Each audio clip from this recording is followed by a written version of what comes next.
Carlos, me interesa mucho tu visión de la educación, del tipo de educación que vos tuviste, la que tuvieron tus papás, tus hijos, y también me interesa cómo ves hoy la educación. Para mí es el tema, es el gran tema. Yo recuerdo cuando tuve a Delfina, mi hija, y la llevaba al colegio, fui consciente de una conciencia de ignorante que si yo la llevo al colegio y la voy a buscar, no iba a venir educada. Sí iba a venir socializada, pero no educada.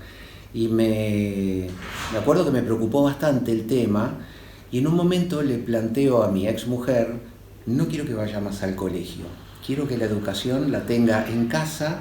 Y yo me imaginaba una señora japonesa que haya vivido mucho y muy bien, dándole vueltas a Delfina y diciéndole las cosas importantes de la vida, porque en el fondo la educación es una mezcla de conocimientos, pero si no están aplicados a algo, a la vida, es simplemente una acumulación de datos. Y me parecía que el colegio era una acumulación de datos.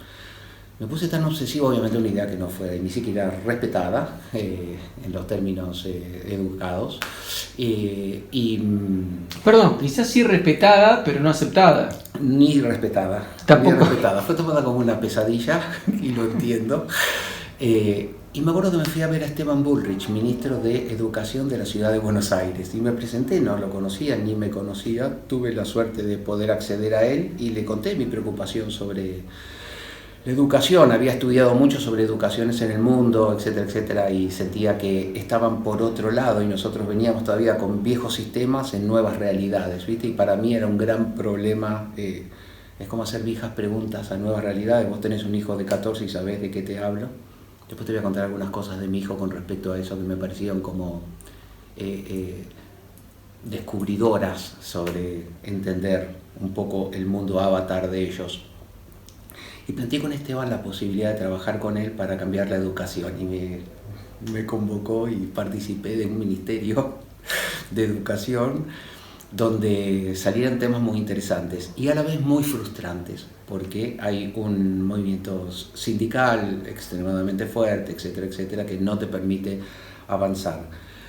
Pero yo creo que la educación de hoy tiene que ver más que nada con la conexión entre gente, o sea, el aprender a trabajar en equipo, el aprender a, de alguna manera, descubrir en las redes sociales y en Google qué es lo que de todo ese océano lleno de peces, qué te puede servir o qué no te puede servir, y sobre todo la creatividad. Cuando volví al colegio de mi hija, después de las reuniones con Esteban, trabajé con Esteban durante muchos años, después inclusive cuando fue ministro nacional, logré cambiar algunas cosas del colegio, logré meter creatividad. De hecho, me acuerdo que llevé a varios amigos míos, entre ellos el Gordo Casero, para que empiece a trabajar con los chicos. Yo daba clase de afeitado en el jardín de infantes, por ejemplo, del colegio de mi hija. Y descubrimos en muy poco tiempo que estamos en un puente entre el pasado y el futuro. Nosotros somos una generación de puentes. Yo tengo 60 años, soy una generación, yo fui la última generación que amó a mi papá y soy la primera generación que amó a mi hijo. ¿Se entiende? Y eso es como un cambio que no puedo descubrir por qué ni por qué sucedió, pero me sucedió. Yo soy de una familia que si papá dormía la siesta todos nos callábamos por respeto a él, que se miraba Tato Bores los domingos mientras se comía lo que papá les ponía a comer, y los lugares de vacaciones eran los que papá elegía, y cuando tuve hijos se comía lo que los chicos querían, se miraba la tele lo que los chicos querían, se vivía para los chicos. Hay como una falencia en el puente inentendible, capaz siempre atrás de la búsqueda del amor, que pasamos de un formato a otro prácticamente sin tiempo para entenderlo o comprenderlo. Y descubrí que en un puente donde abajo pasa un río donde es tan vertiginoso, yo lo único que podía hacer era transmitirle uno o dos valores que fuesen naturales para los dos mundos: el respeto, el amor, y no mucho más. ¿Y por qué te digo esto? Porque para mi papá el éxito tenía que ver con el tener, y nosotros fuimos de alguna manera despojados del chip del disfrute, y sí, exageradamente, la necesidad del trabajo y el avance. Y para mis hijos la felicidad pasa por otro lado, y eso me costó mucho entenderlo y me costó mucho bajarlo, porque yo puedo adquirir nuevos conceptos, pero descubrí que el problema que tengo es cómo dinamito las estructuras de pensamiento que fueron aplicadas y valiosas en un determinado momento, pero que ya no aplican más a estas nuevas realidades. Entonces no es una cuestión, el avanzar no tiene que ver con incorporar, sino que tiene que ver con dinamitar elementos que hasta hace muy poco eran muy valiosos, pero que ya no aplican más en estas nuevas realidades. Y al descubrir eso fue de alguna manera revelador y fue relajante para mí, porque hacíamos el chiste hace 5 minutos de que si tuviese un hijo hoy que lo críe en YouTube, pues seguramente va a estar ahí el mundo donde él va a vivir y no va a ser el que yo le voy a transmitir. Yo simplemente me dedicaría a aprender de ellos, ¿entendés?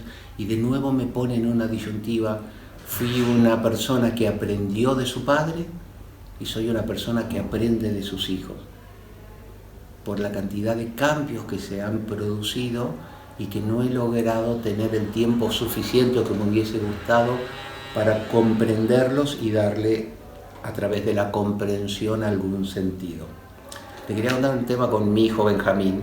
Tengo 2, Delfín y Benjamín. Benjamín tendría 10 años nomás y está jugando a la Play. Yo hacía como 6 horas que estaba en el cuarto de él cerrado, persiana cerrada, frente a la tele y dándole. Entonces me acerco completamente inocente y le digo: Benja, hace como 6 horas que estás acá dándole con un micrófono, puteando en inglés a alguien online. Digo, ¿no querés salir de acá? ¿No tenés ganas de... hagamos algo? Y recuerdo que teniendo 10 años me llamó la atención la respuesta. Fue: mala mía, pa, tenés razón, perdón, ahí salgo. Dale, buenísimo, te espero. Sí, sorry, mala mía. Cuando salí lo esperé y obviamente nunca vino. Y ahí, al no venir, comprendí de nuevo todo. Mi pedido era tan absurdo para él que ni siquiera valía la pena la rebeldía de dale, déjame que estoy nada. Era tan distante, ¿entendés? Tan extranjero el pedido, que educadamente me sacó del cuarto para poder seguir jugando en lo que hacía. Y ahí entonces es cuando comprendes esto de viejas preguntas a nuevas realidades. Hoy Benjamín es director de cine y yo me acuerdo que él me mostraba videos de amigos y yo le preguntaba, y le ponía likes y los compartía con sus amigos y no eran buenos videos. Entonces le preguntaba: ¿por qué? Si vos ves que el material que te llega no está bueno, le pones un like, yo cuánto. Vieja pregunta, nueva realidad. ¿Está bueno o no está bueno? Era la vieja pregunta. Él no lo veía en términos de bueno o no. Él lo veía en términos de... Es un elemento que hizo un amigo mío, que tuve la suerte que me lo compartió y yo lo sigo compartiendo con otros, más allá de que es. Y yo necesitaba de alguna manera entender por qué, si no era bueno, o sea, lo catalogué, ¿entendés? Lo juzgué en un mundo donde la instantaneidad reemplazó al juzgamiento. Entonces ahí dije: voy a tener que prestar mucha más atención para poder ser una parte interesante de este puente, si no me voy a quedar, ¿entendés?, hablando en pasado en un mundo que ya cambió. Lo que le pasa a la mayoría. A todos. Lo que le pasa a todos. Yo tuve la suerte de que, como vengo del mundo de la publicidad y para mí la observación es parte de mi trabajo, Creo que la creatividad tiene que ver con observación y asociación. Soy una persona que está constantemente mirando un poco más que el resto qué está pasando y tratando de comprenderlo. Es como una deformidad de la profesión que aplicado a la vida te puede generar, si querés, determinada angustia por cuando no entendés, pero cuando descubrís algunas cosas tenés alguna herramienta más para poder interactuar con el mundo que se va a venir o con las personas que te interesa interactuar, ¿no? Porque también, digo, también me respeto, decir, bueno, qué sé yo, esto a mí me parece que es malo y aunque sea una vieja respuesta a una nueva realidad, bánquenme, porque si no te va a pasar una cosa vos con tu hijo. Nosotros venimos de una educación, el mundo cambió y hoy es otra cosa. Cuando vos decís algo incorrecto para ellos, viste que viene una corrección bastante rígida por parte de ellos. ¿Cómo podés decir eso? ¿Cómo podés pensar eso? Y nosotros, frente a esa respuesta, como nos debemos sentir un poco más viejos, pedimos perdón. Pero yo ya quiero abandonar ese perdón y quiero explicarles, bancame, porque yo fui criado así. Entonces, como yo entiendo tu evolución y la respeto, si no respetan mi pasado y me exigen que sea justamente el puente que cambia los dos mundos, y me están poniendo en una posición extremadamente difícil para poder avanzar. Entonces, si yo tengo amplitud, o sea, para mi papá ser gay era una enfermedad y para mi hijo es exactamente lo mismo que nada, como tener ojos celestes o pie plano. Yo fui una persona que me adapté, entendí y realmente no me molesta en nada, pero no soy orgánico. Cuando veo dos chicos besándose, no me es fácil dejar de mirar. ¿Por qué? Porque tengo mis cimientos de educación construidos, ¿entendés? Para que eso sea una alarma que se me presenta. Una alarma que hoy para mí no es importante, pero mi hijo no tiene esos cimientos, por lo tanto yo no soy orgánico en eso. Soy amplio. Yo tengo que sufrir evoluciones y los chicos ya están viviendo en un mundo completamente distinto, donde la evolución, eso ni siquiera es un paso de una evolución, pero para mí sí. Ahora, yo entiendo que eso no es una evolución para vos. Si vos no entendés que es una evolución para mí, no tiene valor la conversación. ¿Se te ocurrió, ahora se me presenta esto de si en algún momento fantaseaste con crear un instituto, una escuela, algo para justamente empezar a educar de otra manera y empezar a derrumbar ciertas cuestiones que quizás los chicos que irían ya no tienen la misma problemática? No, porque de la misma manera que fue revelador trabajar con un ministro, fue revelador lo que te decía, la frustración. La frustración se materializa en la educación de una manera muy violenta. Aparecen las piedras negras delante de la vista y que no te permiten ver. Yo creo que la educación hoy no requiere de una evolución, es como un enfermo terminal alimentado con un suero. Creo que hay que cortar y arrancar de nuevo. De hecho, hay pensamientos. Harari tiene pensamientos muy interesantes sobre lo que debería ser la nueva educación. Creo que la frustración que me generó el intento de cambiar lo existente me dio también el conocimiento para entender que no tengo que cambiar lo existente, sino que lo existente tiene que morir y tiene que empezar algo completamente nuevo y diferente, porque el mundo es diferente. Entonces, cuando vos tenés algo del pasado adaptado, no deja de ser una adaptación. Ahora, si nace y fluye orgánicamente acá, seguramente va a tener como mucho más valor. ¿Crees que en algún momento la generación o de tus hijos o del mío pueden llegar a modificarlo? Sin duda. Son extremadamente inteligentes, extremadamente sensibles. O sea, no nacieron de úteros, son como barricas de madera donde fueron gestando seres humanos completamente más emocionales y más conectados orgánicamente con un mundo, con el otro. Yo creo que ellos van a lograr todo lo que nosotros no logramos y caminando. Carlos, corregime si no es exacto. Puede ser que cuando eras chico te gustaba leer obras de teatro y en la adolescencia tenías una especie de fanatismo, no sé si la palabra es correcta, en cuanto a aprender a dibujar. Igual si querés aclarar bien cada punto para que sea más concreto, ¿no? Vos que sos el protagonista. ¿Cuánto te sirvió en tu mundo laboral, concretamente en la publicidad? Era un fanático de la lectura, descubrí leer muy chiquito y fue como una revelación, y me gustaban mucho las obras de teatro clásicas, y de repente mi papá también era un asiduo lector, así que tenía una biblioteca y todo lo que había en la biblioteca lo leía, y fue como el descubrimiento de universos que no solamente te entretienen y te divierten, sino que siempre me han dejado algo que he aprendido a aplicar. El dibujo fue un intento porque nunca fui bueno, ni como era un pésimo director de arte, pero era mejor creativo, así que me sirvió. Perdón que te interrumpa, ¿era en San Telmo con alguien en especial? ¿El dibujo? Sí. Sí, con Scafati, es un gran ilustrador argentino, en San Telmo. Iba ahí, me acuerdo que tendría, no sé, 12, 15 años. Me tenía que tomar como 3 colectivos para llegar, tomar una hora de clase de dibujo y volver. Y creo que me sirvió un montón para mi profesión.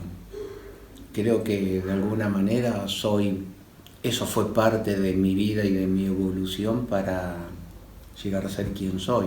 Es decir, soy gracias a eso y otro montón de cosas, pero seguramente que gracias a eso, sin esa parte hubiese sido quizás mejor, pero nunca lo vamos a saber. Jamás. Jamás. Después viene la pregunta obligada, que es Agullo y Bachetti, y una pregunta bastante simple y difícil en tu caso de responder, porque es ¿qué te significó en tu vida? No solo en la profesional, sino también en lo personal. ¿La agencia o Ramiro? Y claro, las dos. Por eso digo profesional y personal. Con Ramiro tuvimos una hermandad desde el primer minuto que nos vimos, descubrimos juntos un montón de cosas, la pasábamos muy bien, siempre decíamos lo bueno de trabajar con Ramiro es que tengo que trabajar menos. Era una persona en la cual confío. Cuando entras en el mundo de las ideas hay un aspecto de egocéntrico porque parís ideas, y uso la palabra parir porque tiene que ver de alguna manera con la gestación, y de muy pocas personas aceptás, che, tu hijo es malo o tu hijo es feo, ¿okay? Digo, y con Ramiro sabíamos que si él me decía tu hijo es feo tenía razón y confiaba en eso. Y con respecto a lo profesional fue algo que construimos desde un gran motor que fue la ignorancia, que creo que fue el motor más potente que podíamos tener. Deseábamos de alguna manera estar juntos y divertirnos, y se transformó en una agencia que fue la tercera mejor agencia del mundo durante muchos años. Debemos haber arrancado a los 24, 25 años, y en muy poco tiempo éramos 100 personas, llenos de clientes. Es imposible que eso suceda a esa edad. Pasó porque claramente nuestra meta no era tener una buena agencia de publicidad. Si no lo hubiésemos planificado no hubiese salido. Nuestra meta posiblemente era estar juntos y divertirnos. Y divertirse en un trabajo, digo porque hay como un cuestionamiento, ¿viste? Parece que los pintores tienen que ser sufridos, o los actores tienen que haber pasado por el infierno de las llamas para poder vaciarse. Y la verdad que nosotros comprendíamos que no, cuanto más relajado sea el equipo, más divertido el trabajo que iba a salir. Y si vos ves el reel de Agullo y Bachetti, si bien no era un house style el humor, teníamos mucho de humor, y nosotros éramos conscientes de que solamente podía salir de equipos completamente relajados y divertidos, que no se tomaran muy en serio lo que hacían y cuya finalidad sea simplemente pasarla bien, y estar orgullosos del trabajo que hacíamos. ¿En algún momento sintieron algún tipo de presión de mantenerse en ese nivel? Porque siempre. Al principio es un juego, e incluso por lo que vos me decís, hasta se sorprendieron del éxito. E incluso de poder vivir de lo que les gustaba. Porque debe haber sido un logro. Pero después, cuando ya estás ahí arriba, mantenerse, ¿eso les generó alguna angustia o algo por el estilo o nada? Nosotros sí, la respuesta sí. No, quizás no sabría decirte si de manera consciente o inconsciente, es decir, habiendo transitado un camino, mantenerlo era como un deseo, no una conciencia de eso, pero me da la sensación que lo que nosotros intentábamos era, de alguna manera, que Ramiro esté orgulloso de mí y que yo esté orgulloso de Ramiro. Y en ese motor las cosas seguían funcionando bien. Y a la vez éramos estratégicos. Yo creo que la agencia era una agencia que ganaba 150, 170 premios por año. Era una agencia que producía lo que no producía ninguna agencia en Latinoamérica. Y yo siempre sentí que la agencia no era muy creativa, pero sí era una agencia muy estratégica. Por eso te digo que la planificación, a veces consciente, a veces no, tenía que ver con miradas que superaban el trabajo en sí mismo. Por ejemplo, yo era consciente de que si éramos 50, 60 creativos y todos se iban a venir a la agencia a trabajar en una computadora, posiblemente jugáramos a la comunicación, pero nunca íbamos a ser buenos avisos y buenos comunicadores. Yo los trataba de sacar de la agencia, que vayan a vivir, ¿viste? Que manejen las marcas que tienen, que hablen, que salgan, que disfruten, que viajen, porque la única manera para mí de hacer un buen aviso es estar lleno de experiencias para poder vaciarte en una gráfica o en una idea. Pero encerrado en una oficina, hablando con los pares todo el día y mirando trabajos de otro, y seguramente iba a ser una opacidad, ¿viste? Una sombra de lo que nosotros queríamos. Y todo el tiempo estábamos inventando en la agencia cosas, desde cruces de roles. Abrimos una agencia con el Ditela, una escuela con el Ditela de creatividad, fue muy divertida la experiencia también, hacíamos cambios de roles constantemente, hacíamos mucho intercambio, obligábamos a la gente a salir. Mira, yo me acuerdo, siempre lo cuento, es un buen ejemplo para entender cómo funcionaba esta mirada en la agencia. Nos llama una vez Supermercado Jumbo para darnos un pitch, concurso entre varias agencias. El que presenta la mejor idea se queda con la cuenta. Y eran 5 o 6 agencias que participábamos, y entre ellos nosotros. Y cuando volvimos del brief que nos dieron, lo primero que hicimos con Ramiro es mandar a todos los creativos a todos los supermercados con una lista de compras de la canasta básica. Tenías leche, pan, huevo, qué sé cuánto. Y vayan a vivir las experiencias. Y fueron a Carrefour, fueron a Jumbo, fueron a Casatía en ese entonces, almacenes, qué sé cuánto. Y me acuerdo que el brief decía, Jumbo es un poco más caro que el resto, que era un poco más caro en ese momento. Pero la gente cree que es mucho más caro. La gente cree que es carísimo. Y en comparación nosotros sentimos que no somos tan caros, nos decía el señor Polman, dueño de Jumbo chileno.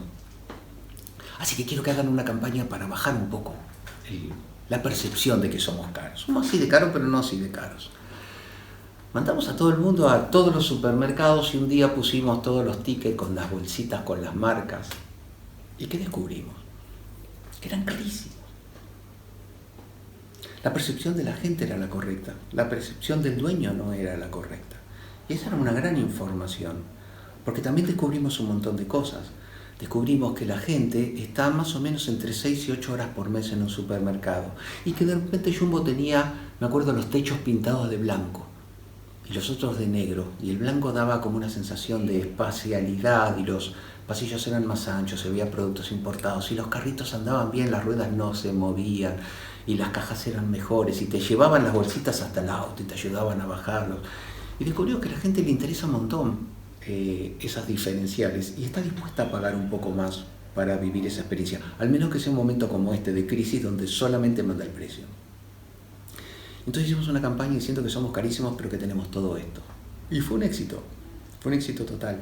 Y eso tiene que ver con esto que te decía, con las metodologías de trabajo. Eso, si no hubiésemos ido a todos los supermercados, no hubiese pasado.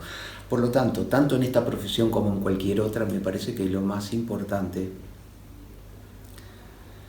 es la vivencia, ¿viste? Si no vivís de anécdotas de otros, en cambio cuando vos lo vivís, hasta podés generar tu propia filosofía. De hecho, Carlos, ahora que te escuchaba, pasa en todos los rubros.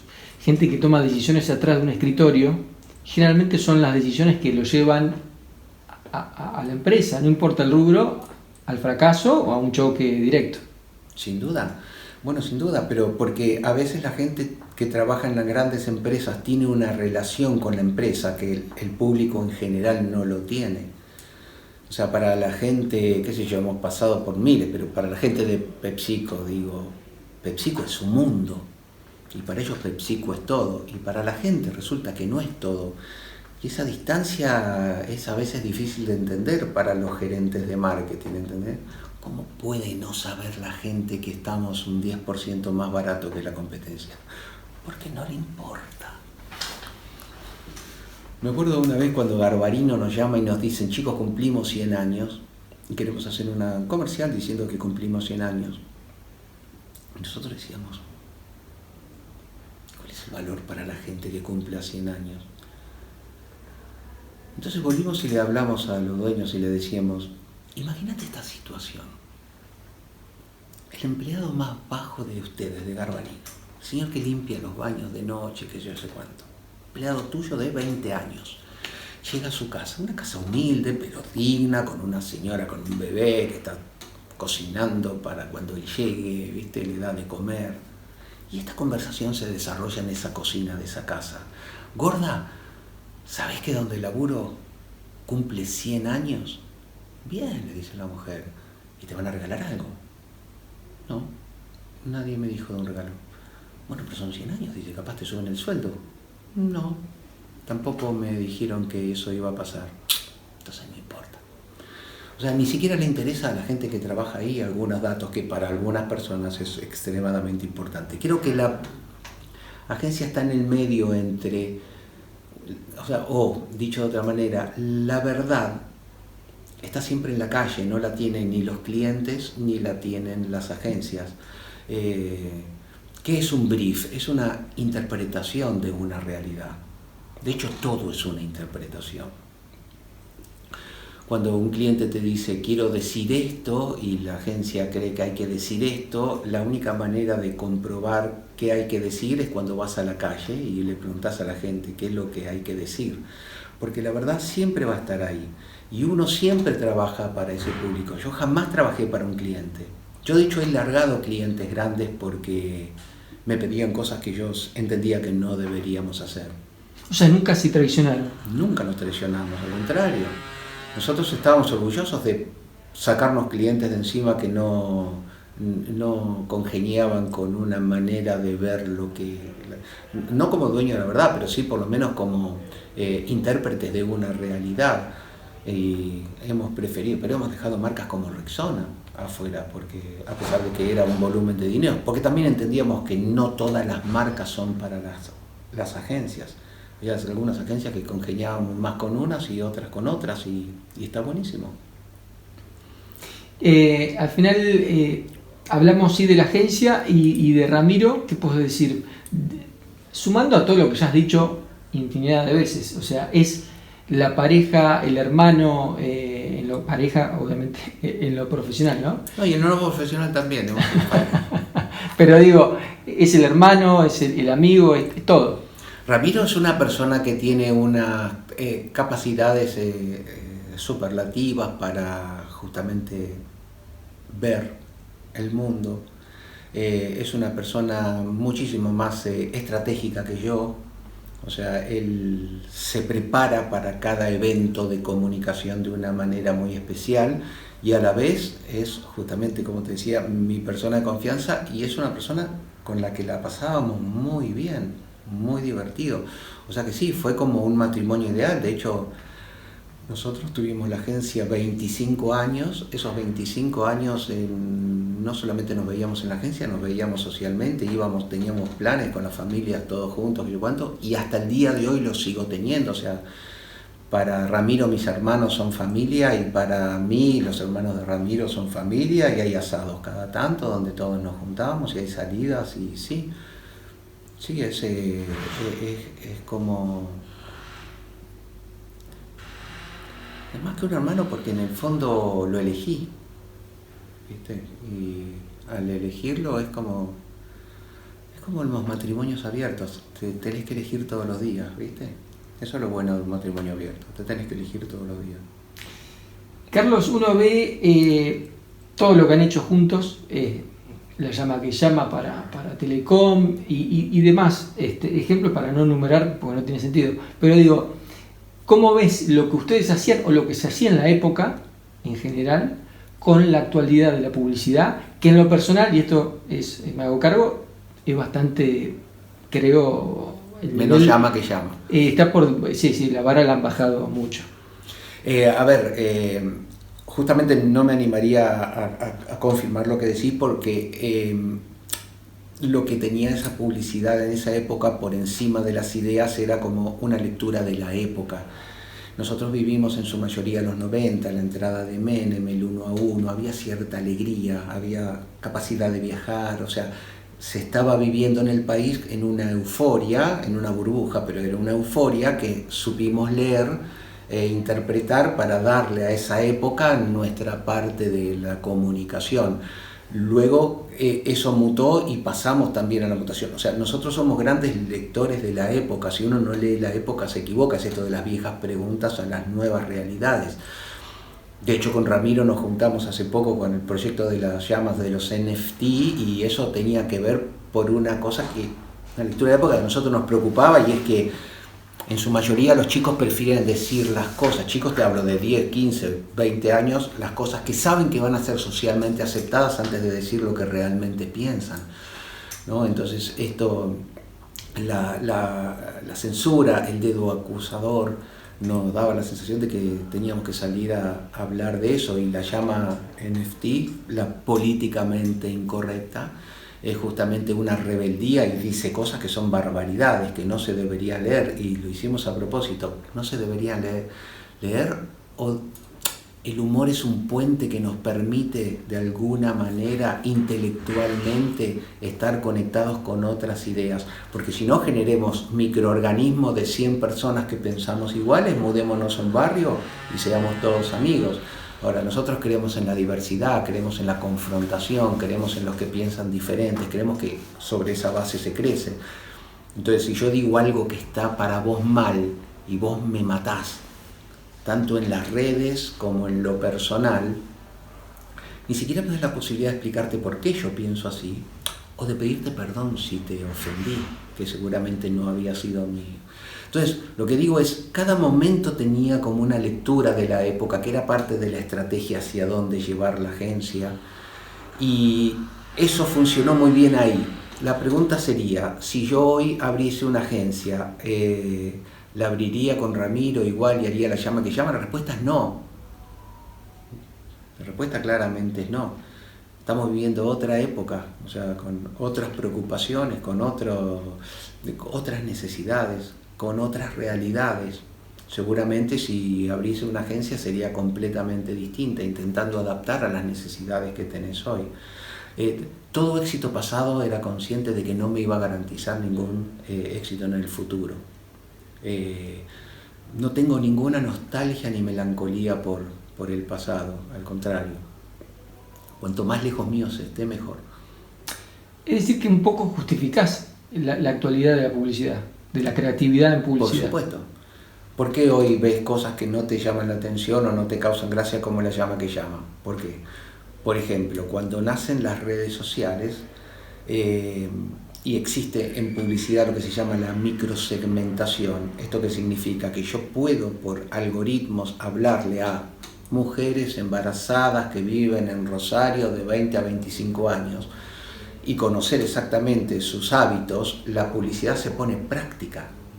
O sea, yo no tengo que hacer un comercial para salir a pescar almas. Yo te voy a dar lo que sé que vos necesitás frente a tus características de ese momento. Entonces la publicidad se pone práctica y de alguna manera pierde el storytelling, que eran las historias, ¿no? Ese es el motivo. Ahora, si yo con eso, en un comercial de 5 segundos, con una oferta, logro vender el triple de pañales que lo que vendería haciendo un comercial en línea, bueno, fue un éxito total. Posiblemente no tan agradable artísticamente, pero nosotros no hacíamos arte. De hecho, es el arte del comercio, la publicidad. Carlos, si nos venimos para este lado, al presente, a tu presente, estás enfocado al 100% con Fangio la serie, te encuentra como realizador, si podés contar, si se puede y demás, por qué surgió, cómo surgió y cuál es la idea de la serie. A ver, surgió hace mucho desde este pensamiento. Yo sentía que el pacto tácito entre las marcas y el espectador a través de la publicidad, si no se rompía, estaba empezando a romperse. Es decir, ¿cuánto tiempo la gente va a creer que Ford hace los mejores autos porque Ford lo dice en un comercial? Es raro, ¿o no? Entonces lo que dije es, este modo de hacer publicidad en este nuevo mundo de chicos muchísimo más sabios y sensibles, posiblemente no tenga ningún futuro. Entonces pensé, ¿cuál va a ser el futuro de mi carrera si esto se empieza a romper? Y pensé que era, con la aparición de las series y de la conectividad, el entretenimiento más las marcas.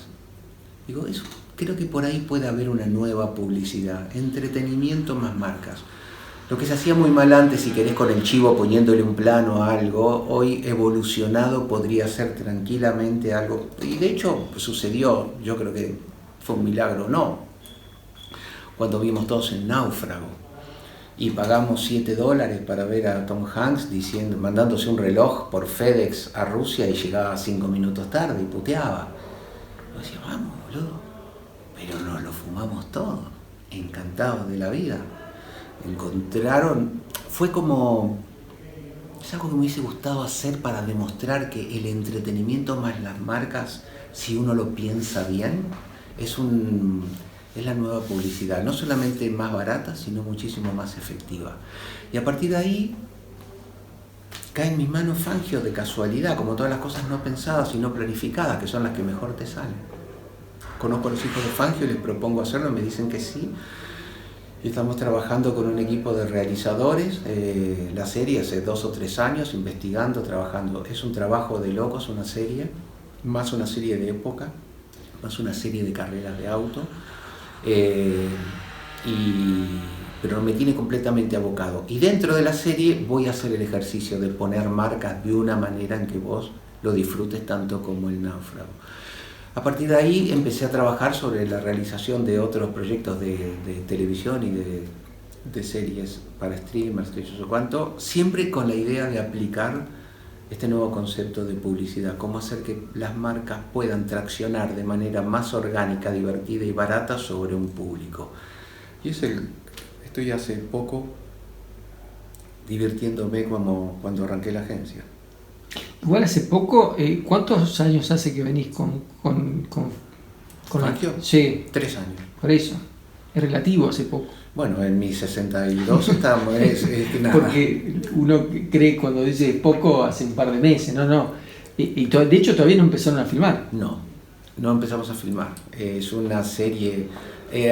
Las series, a diferencia de la publicidad, pasa por etapas de abogados porque las inversiones son muy grandes. Es decir, cada capítulo un capítulo estándar para Latam puede salir $500,000, Fangio estamos cerca de los 2 o 3 millones de dólares, porque hay que reproducir Mónaco de los años 50 y filmar autos de carrera de esa época. Entonces, y la industria hoy, justo entré en una industria, gracias a Dios también, que está completamente en crisis. Es decir, de lo que se producía a lo que se produce hoy en menos del 2% como original, ¿no?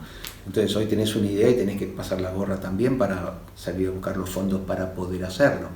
¿Y por qué te digo gracias a Dios? Porque creo que la mejor manera de conocer a una persona es cuando está en crisis, ¿no? Cuando está bien, seguramente encontrarás un lado que después descubrirás que es bastante más oscuro.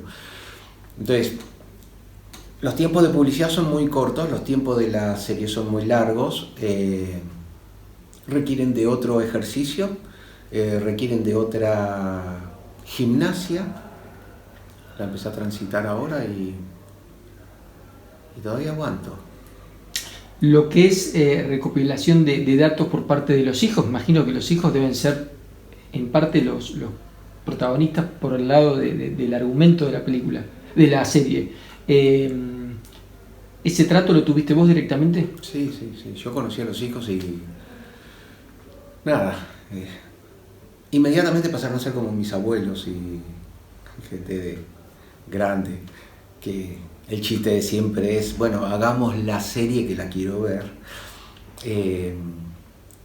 Nos han pasado un montón de información y también hemos conocido pilotos de la época de Fangio que hemos entrevistado y hemos recolectado información, y también hemos trabajado fuertemente con el Museo Fangio allá en Balcarce, que también nos ha dado un montón de información, y tenemos información que no se conoce de la vida de él. Y te puedo asegurar que la vida de él ha sido como, o sea, él vivió un siglo, el mejor siglo del romanticismo alemán, ¿viste? De los 50, el siglo de la tecnología, el siglo del diseño, y ha vivido una vida como si fuese un hombre del año 2024. Van a descubrir en la serie aspectos que no se van a poder imaginar de que un hombre de los 50 haya hecho lo que hizo. ¿Algún ejemplo o hay que esperar? No puedo más. No se puede, sería No ideal, puedo ¿no? más, Pero sería ideal. sería ideal. Los hijos, pregunto porque la verdad no lo sé, ¿fueron reconocidos de grande? Claro. Yo conozco a Escarcelas, el abogado de los hijos. Los hijos habían intentado recuperar su apellido durante toda su vida. ¿Pero lo llegan a conocer a él como persona? Uno sí, otro no. Ah. Son 3 hijos. Uno sí, uno no. El más grande es el hijo de Beba, que es la pareja de Fangio, y ha vivido parte de la vida con Fangio. Ah, perfecto. El otro hijo no, es extramatrimonial y no ha vivido ni conocido a Fangio. Las anécdotas con esa persona es increíble. Y hay un tercero que fue cedido el nombre Fangio marzo del año pasado, o sea, nada. Ellos como hermanos veían notas en internet y no se conocían. Y se conocieron 78 años. Wow. En una quinta. Y vos lo ves hoy y cuando se juntan son besos, abrazos y llantos y no se sueltan de la mano y planifican cosas juntos. Hermanos que sabían que existían pero no tuvieron la posibilidad de verse y se vieron ahora. Y el tercero se incorporó hace mucho menos tiempo todavía. El tercero por lógica es el más chico. El tercero es el más chico. ¿Cuántos años tiene el más chico? Y debe tener 75. Claro, toda 73. Gente mayor. Toda gente grande. Sí. Carlos, para ir terminando, anteúltima pregunta que tiene que ver 100% con vos, ya lo dejamos a Fangio tranquilo. En boxes. Me da la sensación que nunca te traicionaste, ni cuando eras chico, ni en la adolescencia, ni de grande. Esta sensación mía, ¿es así o en algún momento te traicionaste y tuviste que corregir sobre la marcha para... Traicionar me refiero en cuanto al modo de vida, ¿no? Al ser tan libre, al estar atento a lo que te pasó con la mirada de tu papá, por ejemplo, o la mirada de tu hijo. ¿Sabes que no sabría si hay una respuesta correcta a esa pregunta? Sí,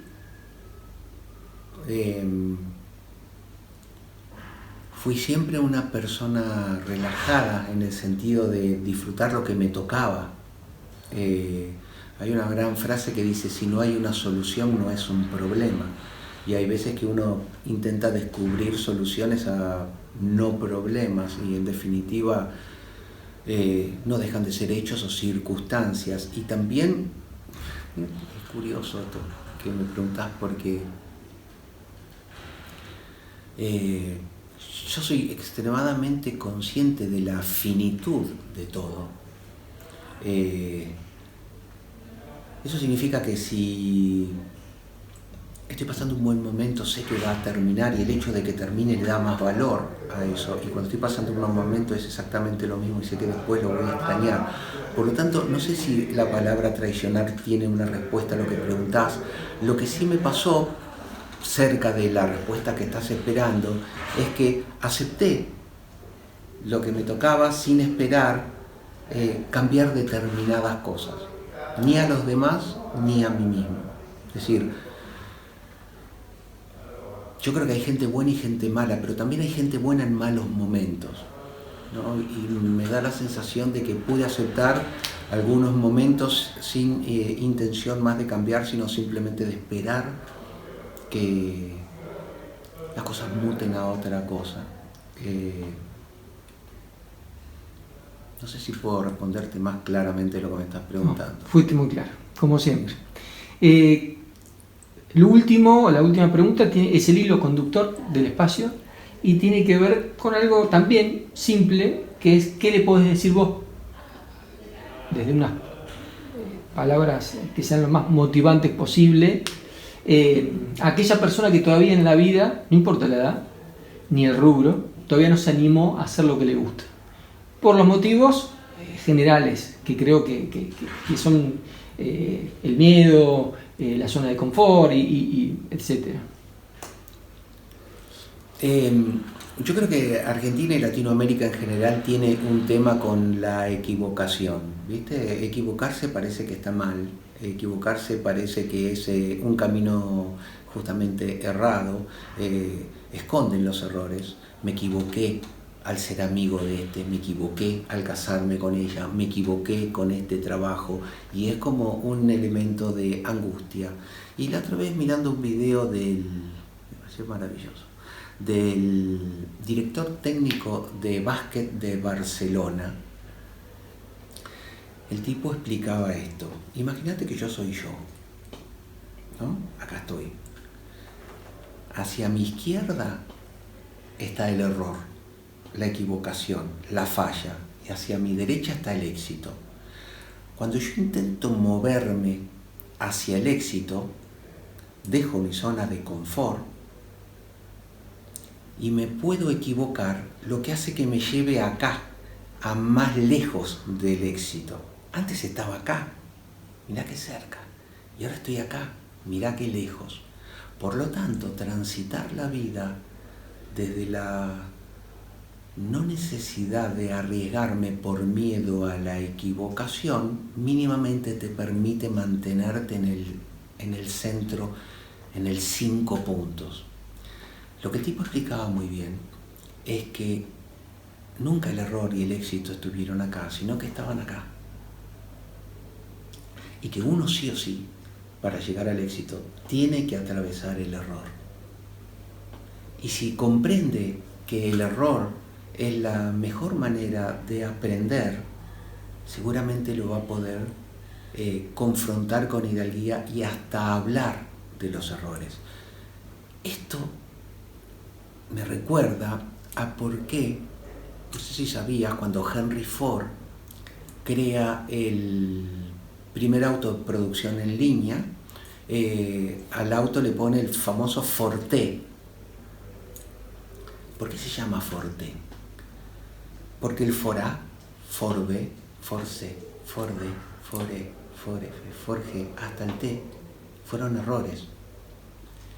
En cada uno de los errores, él pudo ajustar la producción y el primer auto que sale bien se llama T en honor a las letras que tuvo que pasar para que él pueda aprender a hacer un auto en serie. Entonces, De alguna manera, lo que siento es que van a tener que pasar por la frustración y por la equivocación para llegar al éxito. La única manera de atravesarlo es jugándose. Si no lo hacen, seguramente no conocerán ni el fracaso ni tampoco el éxito. Pero si realmente tienen ganas de conocer el éxito, permítanse equivocarse, disfruten mucho la equivocación, aprendan de la equivocación, porque seguramente la segunda vez que lo intenten no van a cometer los mismos errores. Impecable. Muchas gracias, Carlos. Un placer. Impecable. Bueno, muchas gracias.